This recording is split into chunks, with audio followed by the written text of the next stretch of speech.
Shalom, pemirsa yang diberkati oleh Tuhan, kiranya berkat dan kasih Tuhan selalu kita rasakan dalam kehidupan kita setiap saat. Pada saat ini saya akan menyampaikan renungan dengan judul Hidup Beriman di Tengah-Tengah Zaman yang Sulit. Saudara yang dikasihi oleh Tuhan, hari ini kita akan merenungkan firman Tuhan dari 2 Timotius 3 ayat 1 sampai 6 mengenai tanda-tanda akhir zaman. Firman ini mengingatkan kita tentang situasi dunia di hari-hari terakhir, sekaligus memberikan arahan bagi umat Allah harus tetap teguh dalam iman di tengah-tengah banyak tantangan yang kita hadapi. Saudara yang dikasihi Tuhan, firman Tuhan dalam 2 Timotius 3 ayat 1 sampai 6 bunyinya, ketahuilah pada hari-hari terakhir akan datang masa yang sukar. Manusia akan mencintai dirinya sendiri, menjadi hamba uang. Mereka akan membual dan menyombongkan diri. Mereka akan menjadi pemfitnah. Mereka akan berontak terhadap orang tua dan tidak tahu berterima kasih. Tidak mengekang diri, garang, tidak suka yang baik, suka berkhianat, tidak berpikir panjang, berlagak tahu, lebih menuruti hawa nafsu daripada menuruti Allah.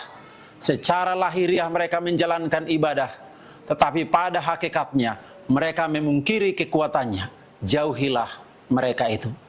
Pemirsa yang diberkati oleh Tuhan, situasi akhir zaman yang digambarkan oleh Paulus dan relevansinya kepada kita pada zaman ini.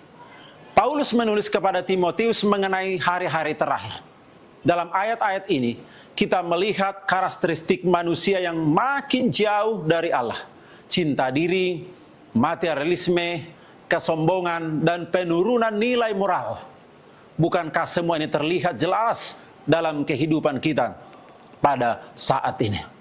Pemirsa yang diberkati oleh Tuhan, orang mencintai dirinya sendiri, mengutamakan ego daripada Tuhan dan sesama. Materialisme merajalela, harta dan status menjadi tujuan hidup banyak orang. Ibadah sering dilakukan sekedar formalitas tanpa kekuatan rohani yang sejati. Pena inspirasi dalam buku Testimonies for the Church mengingatkan kita bahwa salah satu tanda terakhir pada zaman akhir adalah meningkatnya kejahatan manusia. Dalam pena inspirasi ini dituliskan, dunia akan semakin mirip dengan zaman Nuh, di mana kejahatan manusia begitu besar dan hati mereka hanya memikirkan hal-hal yang jahat semata. Dalam buku Patriarch and Prophet halaman 101. Pemirsa yang diberkati oleh Tuhan, yang kedua, panggilan untuk waspada dan beriman. Di tengah zaman yang sulit, umat Allah dipanggil untuk hidup berbeda. Dalam pena inspirasi dituliskan, tantangan ini merupakan ujian bagi umat yang sisa, yaitu mereka yang memelihara hukum-hukum Allah dan beriman kepada Yesus. Wahyu 14 ayat 12. Oleh karena itu, kita harus waspada terhadap pengaruh duniawi. Jangan terjebak dengan pola pikir cinta diri dan kebiasaan duniawi. Marilah kita berpegang pada firman Allah.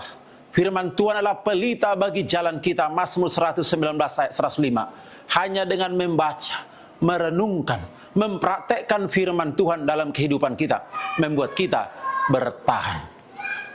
Kemudian kita harus membangun hubungan yang mendalam dengan Allah. Doa dan penyerahan total kepada Kristus adalah kunci kekuatan kita. Dalam buku The Great Controversy dituliskan, hanya mereka yang memiliki hubungan pribadi dengan Allah akan mampu bertahan terhadap penipuan akhir zaman. Saudaraku yang dikasihi Tuhan, janganlah menjadi pelaku ibadah yang formalitas atau munafik. Paulus memperingatkan tentang mereka yang secara lahiriah tampak beribadah, tapi memungkiri kekuatan sejati dari ibadah tersebut. Ibadah yang sejati bukan hanya penampilan atau ritual, melainkan tentang hati yang berubah, hidup yang mencerminkan karakter Kristus. Pena inspirasi mengingatkan kita dalam buku Step to Christ halaman 58, ibadah yang sejati adalah tindakan pengabdian yang lahir dari kasih kepada Allah, bukan dari kewajiban semata.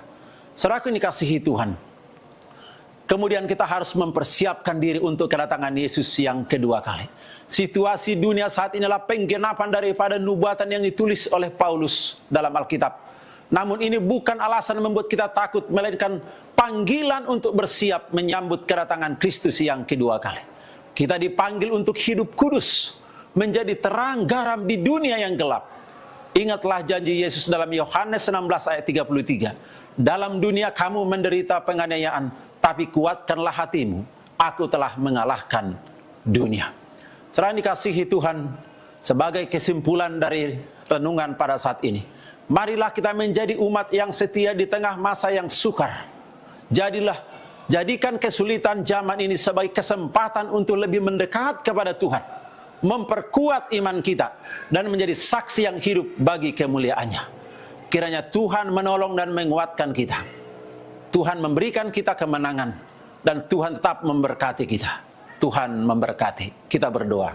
Tuhan Bapa di sorga, kiranya Engkau memberkati semua pemirsa yang mendengarkan firman Tuhan ini, agar kami tetap kuat dan hidup benar, hidup beriman, hidup menuruti perintah Allah di zaman terakhir ini, walaupun pada masa-masa yang sukar dan banyak orang jauh dari Tuhan.